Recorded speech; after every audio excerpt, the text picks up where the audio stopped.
I wasn't looking for it. Just cleaning up the kitchen half awake when my hand brushed something strange beneath the trash. A white stick wrapped in tissue, buried under coffee grounds and eggshells. 2 faint pink lines stared back at me. Pregnant. For a moment I didn't move. My body stayed perfectly still, breath even, heartbeat steady. But inside something sharp and cold slid through my chest. 6 months ago I'd had a vasectomy. Quietly. Secretly. She never knew that was the point. I hadn't trusted her for a long time. I didn't know when the doubt started. Only that it grew like rot under paint, slow but certain. Maybe it was the way she smiled at her phone when she thought I wasn't looking. Maybe the way she'd go silent when I walked into a room. Or how she pulled her hand away too quickly when I reached for hers. Love doesn't disappear in one moment. It erodes piece by piece, day by day. Until one morning you wake up standing in ruins, pretending the cracks weren't there all along. That morning I placed the test back exactly where I'd found it. I didn't say a word. No shouting. No tears. Just quiet, deliberate calm. The next day she was on the phone with her mother. She thought I was out in the garage. I wasn't. I stood in the hallway listening. "Of course I'll tell him it's his," she said softly, almost laughing. "It worked the first time. He didn't notice. My lover isn't ready for kids yet."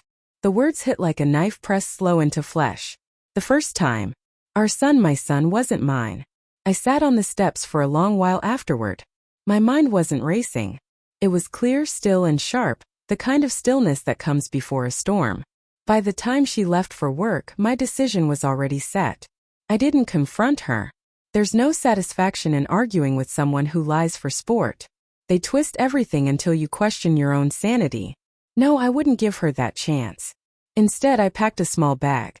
My passport, documents, clothes, laptop, my father's old watch. I left the house exactly as it was. Her mug half empty on the counter, a folded blanket on the couch. I wanted the silence of my absence to speak for me. But before I left, I took the pregnancy test, sealed it in an envelope, and added a note. "You might want to talk to your husband." Her lover's wife wasn't hard to find. Facebook made it easy, smiling family photos, 2 kids, a neat suburban home. I sent the package to her office, no name, no return address. 3 days later she called. Her voice trembled at first, then steadied. "I got your package," she said. "I figured you should know," I replied. The silence between us stretched tight, heavy with things unspoken. Then she said something that made everything tilt.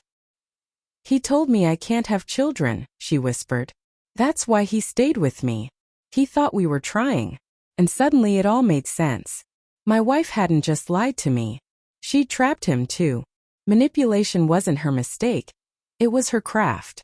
She'd built a life balancing deceit like knives in the air, trusting none of them to fall. "Then maybe it's time he knows the truth," I said. And she agreed. What followed wasn't chaos, it was symmetry. Her lover's wife confronted him. He in turn confronted her. It happened in the middle of her workday, in front of colleagues.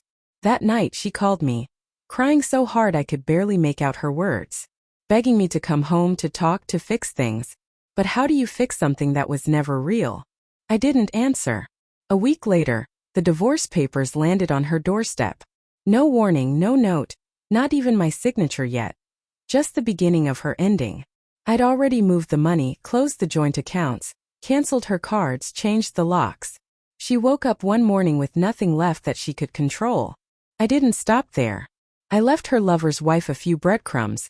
Copies of receipts, timestamps, hotel bookings, photos. Enough truth to burn down every lie she ever told. And when it all collapsed, it wasn't loud. It was quiet, complete. He left her. Her mother stopped speaking to her.